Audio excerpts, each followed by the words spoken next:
Wirid itu artinya zikir ya. Wirid itu bacaan-bacaan yang dibaca oleh Nabi besar Muhammad SAW setelah selesai melaksanakan sholat. Melakukan wiridan di masyarakat itu bermuara dari pondok pesantren. Mereka adalah alumni pondok-pondok pesantren ya.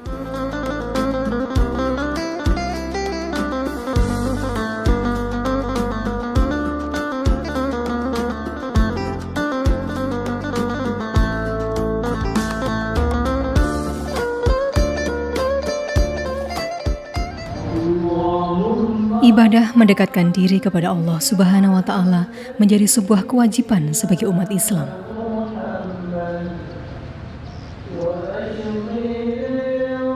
Salat beserta doa adalah cara kita mengadu, berserah, dan bermuhasabah.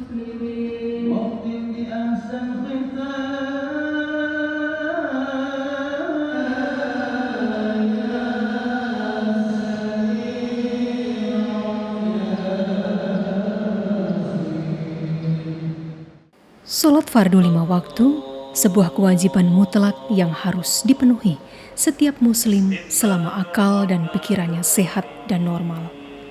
Tidak ada kemurahan dalam salat, meskipun dia sakit.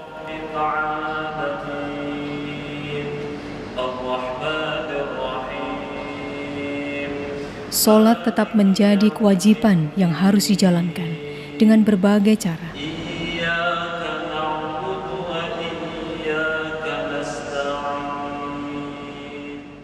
Sesungguhnya salat itu mencegah perbuatan keji dan mungkar.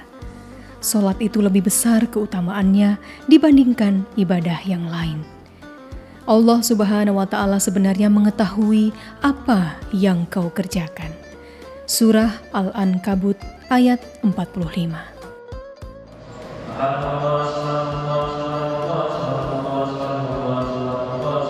Pemirsa Jejak Islam, salat dan wirid menjadi sebuah ikatan, sekaligus ungkapan cinta dengan Sang Pencipta.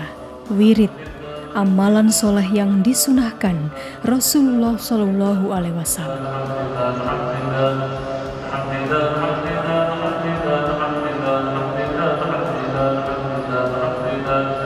Zikir bisa dilakukan kapan saja, baik dalam hati maupun lisan. Salah satunya adalah zikir setelah melaksanakan sembahyang fardu.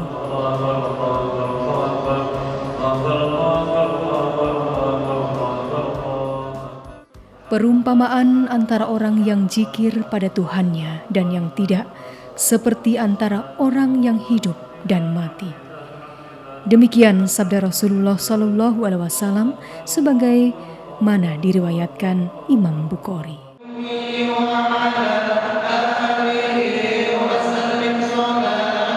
Mengutip Abu Abdillah dalam sebuah buku argumen Ahlu Sunnah wal Jamaah, wirid adalah amalan yang biasa dilakukan setelah menunaikan ibadah sholat. Ada beberapa bacaan yang dipakai dalam wirid setelah sholat.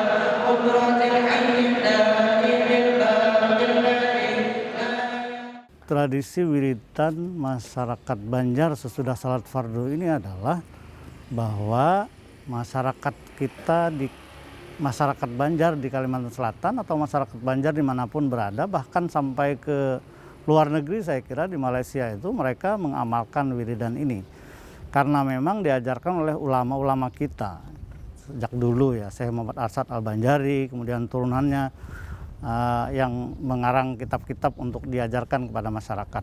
Ada yang namanya guru sekumpul, Syekh Muhammad Zaini bin Abdul Ghani, yang membawa wiridan, bacaan wiridan yang sama, tapi tertib bacaannya itu berbeda tertibnya, dan juga cara membacanya ya biasa, tidak pakai lagu yang seperti di kampung-kampung misalnya.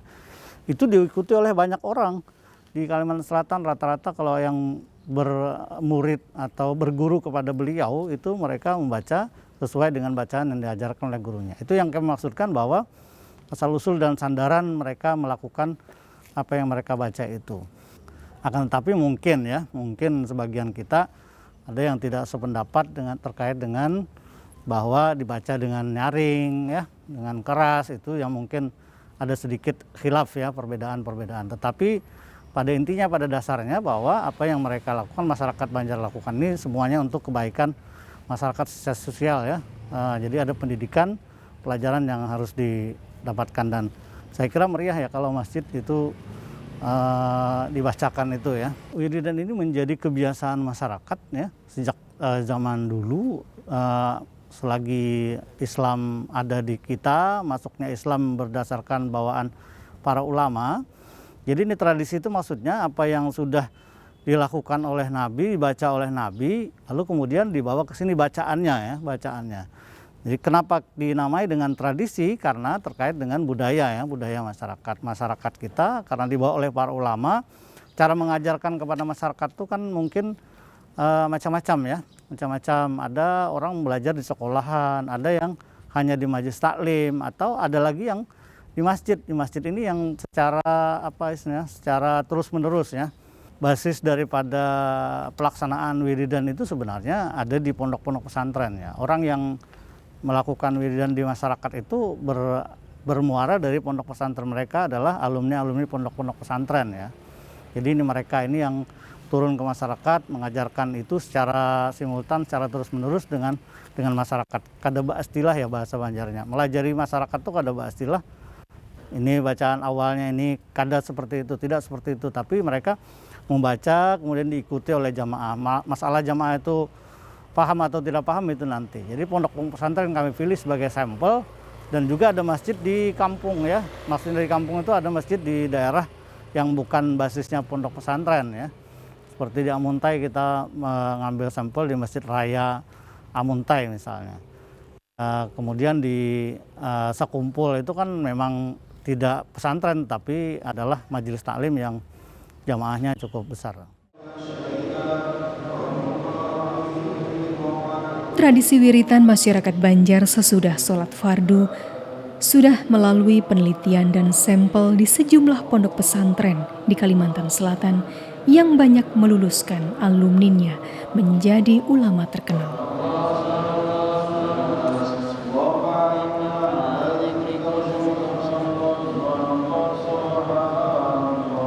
Pemirsa Jejak Islam, wirid secara terminologi bermakna sebagai zikir atau doa yang dibaca untuk memohon perlindungan Allah Subhanahu wa Ta'ala dari keburukan dan meraih kebaikan.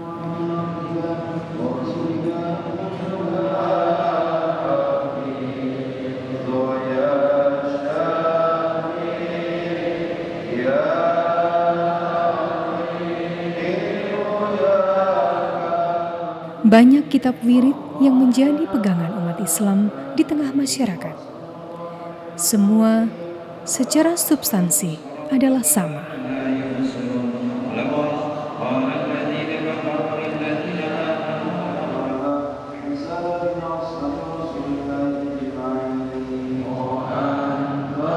Selepas sholat fardu 5 waktu, seseorang dianjurkan meluangkan waktu untuk berzikir.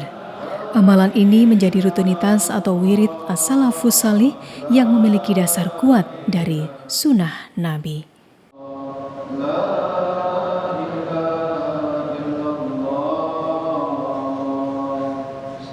Berdasarkan hadis-hadis dari Nabi besar Muhammad sallallahu alaihi wasallam, para ulama bersepakat. Jadi ijma para ulama menyatakan bahwa Rasulullah sallallahu alaihi wasallam melaksanakan wirid setiap kali selesai sholat 5 waktu.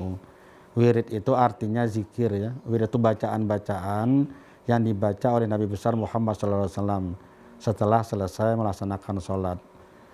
Karena itulah maka ulama berkesimpulan bahwa membaca wirid atau amalan-amalan zikir-zikir sesudah sholat itu hukumnya sunnah. Artinya mengikuti sunnah Nabi besar Muhammad SAW. Ini sekaligus juga kita menyempurnakan amalan wajib yang sudah dilakukan, yaitu amalan sholat fardu. Ketika sudah selesai sholat, kita sempurnakan dengan wirid. Soal teknisnya seperti apa, memang di dalam hadis-hadis Nabi SAW itu tidak disebutkan secara eksplisit. Hanya disebutkan Nabi membaca ini sesudah sholat. Susunannya pun juga tidak ditemukan hadis yang secara utuh dari awal sampai akhir. Karena itu kalau kita temukan di tengah-tengah masyarakat ada perbedaan-perbedaan urutan dari bacaan-bacaan atau wirid sesudah sholat, baik itu sholat subuh, sholat zuhur, asar, maghrib atau isya, itu adalah hal yang biasa. Tidak perlu kita mempersoalkan. Kenapa? Karena memang hadis itu diriwayatkan secara parsial. Sahabat A misalnya menyampaikan, saya mendengar Nabi membaca ini, hanya satu itu aja. Kemudian sahabat lain bercerita, sesudah sholat Nabi membaca ini, baca ini, baca ini. Tapi tidak ada kita temukan hadis yang secara utuh mulai awal sampai akhir. Nah kemudian apa yang berlaku di tengah-tengah masyarakat kita, itu adalah susunan yang dilakukan oleh para ulama setempat. Karena itu kalau kita temukan ada bacaan-bacaan yang urutannya, saya ulangi, yang urutan yang berbeda, termasuk di Kalimantan Selatan sendiri. Banjarmasin dengan Martapura tidak sama, dengan Amuntai sedikit beda urutannya, atau juga ada tambahan-tambahannya. Itu merupakan sesuatu yang logis, yang wajar, karena sekali lagi saya sebutkan, kita tidak menemukan adanya hadis yang secara utuh dari awal sampai akhir Nabi membaca itu. Yang ada adalah Nabi baca ini, baca ini, baca ini, baca ini. Tapi substansinya adalah sama. Yang pertama wiridan itu adalah istighfar dulu. Istighfar, kita minta ampun kepada Allah Subhanahu wa taala. Astagfirullahalazim, astagfirullahalazim, astagfirullahalazim. Kemudian puji-pujian kepada Allah Subhanahu wa taala dan disertai dengan doa-doa. Dibaca juga ayat-ayat Al-Quran. Bahkan kalau maghrib dan subuh biasanya itu lebih panjang yang dibaca. Ada ayat Al-Kursinya juga, ada amanah Rasulnya juga. Dan ada bacaan surah Al-Fatihah, surah Al-Ikhlas, surah Al-Mu'awazatain, Qul a'udzu birabbil falaq dan Qul a'udzu birabbin nas. Itu dibaca. Tapi ada yang menempatkannya ini sebelum subhanallah, subhanallah. Ada juga yang menempatkannya sesudah itu. Tapi yang pasti adalah tasbih subhanallah 33 kali. Tahmid alhamdulillah 33 kali. Takbir Allahu Akbar 33 kali. Kalau ini seragam semuanya. Cuma ada yang penempatan di belakang, ada yang di muka. Sama dengan ayat kursi. Ada yang menempatkan ayat kursi ini sebelum baca subhanallah. Ada yang sesudah Allahu Akbar dan seterusnya. Ini soal penempatan dan tidak perlu dipersoalkan. Nah jadi artinya ada doa-doa di sana disampaikan juga di dalam zikir-zikir tersebut. Dan ini kalau kita baca, di samping kita mendapatkan pahala, kita juga makin dekat kepada Allah Subhanahu wa taala. Dan kalau doa itu dikabulkan, kita insya Allah selamat di dunia dan selamat juga di akhirat. Jadi posisi kesunahan itu biasanya menyempurnakan hal-hal yang wajib. Yang wajib sudah kita laksanakan. Siapa tahu kalau melaksanakan sholat itu misalnya ada hal-hal yang tidak begitu sempurna. Tapi bukan terkait dengan substansi ya. Substansi itu artinya rukun dan syarat. Kalau rukun yang ketinggalan nggak bisa ditambal dengan yang sunnah. Syarat ketinggalan nggak bisa ditambal dengan yang sunnah. Tapi kalau ada misalnya bacaan-bacaan kita yang tidak lengkap tapi ini bukan wajib, atau karena mungkin buru-buru atau pikiran kita melayang kemana-mana ketika kita sholat, makanya ketika kita salam kok istighfar, kan agak aneh sedikit ya. Itu assalamualaikum warahmatullah, assalamualaikum warahmatullah, astagfirullahaladzim, astagfirullahaladzim, astagfirullahaladzim. Kenapa Nabi ngajarkan seperti ini? Astagfirullahaladzim, aku minta ampun kepada Allah yang maha besar, aku minta ampun kepada Allah yang maha besar. Padahal orang mengerjakan yang baik. Orang baru selesai sholat, bukan melakukan dosa dan maksiat. Nah kita tidak tahu dalam pelaksanaan sholat itu, apakah sholat ini sudah khusyuk, sholat ini sudah benar 100%, ataukah ada kekurangan-kekurangannya. Maka istighfar dulu. Setelah istighfar lalu kita memuji Allah Subhanahu wa taala. Nah sekarang bagaimana dengan keadaan di Kalimantan Selatan? Nah sejauh yang saya ketahui, wirid-wirid yang dibaca oleh masyarakat di Kalsel pada umumnya, saya ulangi ya, pada umumnya itu berdasarkan urutan yang disusun di dalam kitab Parukunan. Parukunan yang kita kenal itu adalah Parukunan yang ditulis oleh Syekh Jamaluddin bin Syekh Muhammad Asal Al-Banjari, Mufti Kerajaan Banjar. Ada beliau menulis namanya Parukunan. Ada juga yang disebut Parukunan Besar. Para ulama besar itu disebut oleh Syekh Abdul Rashid yang juga keturunan atau zuriat dari Syekh Muhammad Asad Al-Banjari. Di situ berisi tentang banyak bacaan-bacaan, termasuk di dalamnya adalah wiritan atau bacaan sesudah sholat. Inilah yang banyak dipakai di wilayah kita di Kalimantan Selatan. Mudah-mudahan dengan kita membaca wirid ini, kita mendapatkan rahmat dan berkah dari Allah Subhanahu wa Ta'ala. Jangan lupa para pemirsa, sesibuk apapun kita, usahakan kita membaca wirid. Minimal istighfar tadi, kemudian subhanallah, subhanallah, subhanallah itu sebanyak 33 kali, alhamdulillah 33 kali, Allahu Akbar 33 kali, baru ditutup yang yang menyempurnakan 100-nya dengan Allahu Akbar kabir, alhamdulillah katsir dan seterusnya. Barang siapa yang mengucapkan zikir saat pagi hari dan petang sebanyak 3 kali, maka ia tidak akan mendapatkan bahaya racun di malam tersebut. Hadis riwayat Ahmad.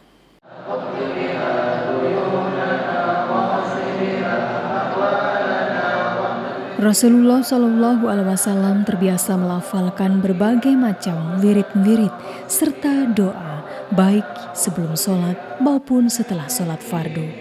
Apalagi zikir dan wirid dilakukan secara berjamaah setelah sholat, sebagaimana yang sekarang ini banyak dilakukan oleh umat Islam di seluruh penjuru dunia. Bacaan zikir dan doa yang pernah dilafalkan beliau merupakan tuntunan bagi umat, membuat hati tenang, kesejukan jiwa, dan doanya pun mudah dikabulkan. Bahkan, wirid mampu memberikan terapi positif pada setiap individu muslim yang mengalami kekosongan batin.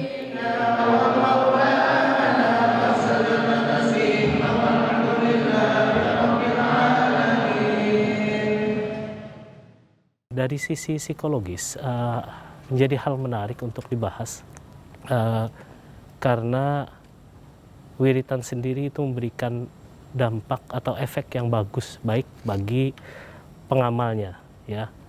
Kita lihat pada seharian mereka itu tentunya akan ada hal-hal positif yang selalu memotivasi mereka dalam kehidupan. Dalam psikologi ada istilah positif self talk, ya. Jadi di diri kita ini ada semacam ngobrol sendiri lah, ya. Ada obrolan dalam diri kita yang itu akan disampaikan. Ada kalau dalam istilah, kalau biasanya hal-hal ada malaikat dan ada syaitonnya aja. Nah, dalam positif self talk itu kita selalu mengingatkan diri kita bahwa diri kita itu bisa melakukan hal-hal yang baik, bisa melakukan hal-hal yang positif sesuai dengan kemampuan kita. Demikian juga dalam wirid, ya. Wirid itu ketika kita misalnya membacakan Bismillah atau Allahu Akbar, itu kita merasakan bahwa ada kekuatan yang besar di luar diri kita yang mempunyai kemampuan untuk mengatur semuanya. Jadi kita bisa menyadari bahwa diri kita ini lemah. Gitu. Semuanya kita serahkan kepada Allah. Itu auto self talk. Kemudian ada namanya istilahnya juga autosugesti. Autosugesti ini juga memberikan sugesti positif juga ke diri kita bahwa kita bisa melakukan atau kita itu punya hal-hal yang positif dalam diri kita, ya. Karena fitrahnya manusia itu adalah mempunyai kemampuan dan fitrahnya dari Allah Subhanahu wa Ta'ala. Wirid ini akan dilakukan orang karena orang merasa nyaman, ya. Coba bayangkan misalnya ada satu makanan yang lezat, itu kita akan kangen atau menginginkan kembali makanan tersebut. Sama hanya dengan wirid. Ketika orang duduk dengan fasih dengan khusyuk, ya, setelah melakukan sholat, maka mereka yang mengamalkan akan merasakan ketenangan dan kenyamanan setelah ibadah sholat. Itu rahasia-rahasia yang dialami orang ketika melakukan wiritan. Wirid itu dapat memberikan positif self talk, ya. Jadi dalam diri kita ada kekuatan sebenarnya dalam diri manusia itu yang kemudian dikuatkan dengan self talknya. Orang yang melakukan wirid itu akan cenderung merasakan kekuatan tersebut ya, kekuatan tersebut karena merasakan keesaan Allah, kebesaran Allah yang mengembalikan semua permasalahan hidup mereka kepada Allah ya. Apalagi di kondisi sekarang ya, ketika COVID-19 ya, jadi dengan adanya wirid, dengan ada kekhusyuan ini, orang-orang akan cenderung terus masuk ke dalam diri mereka dan menghilangkan negatif self talk dan merasakan bahwa positif itu memberikan kekuatan juga kepada diri mereka.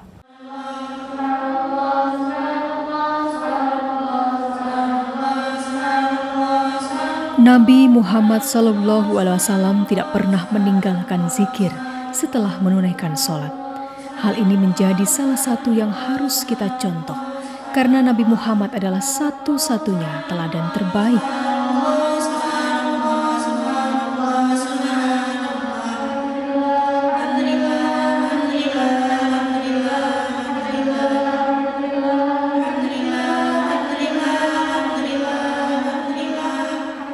Seperti dijelaskan dalam hadis yang berbunyi, tidaklah sesuatu kaum berkumpul untuk berzikir dan tidak mengharap kecuali ridho Allah, kecuali malaikat akan menyeru dari langit.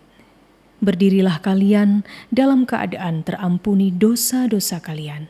Hadis riwayat At-Tabrani.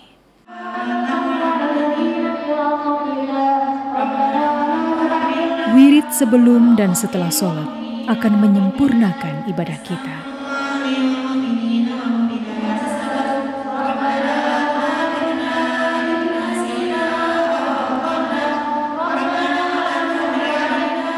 Kekuatan doa adalah istiqomah dalam ketaatan kepada Allah Subhanahu wa Ta'ala. Yakinkan diri bahwa jiwa dan raga kita selalu dalam kondisi spiritual yang baik.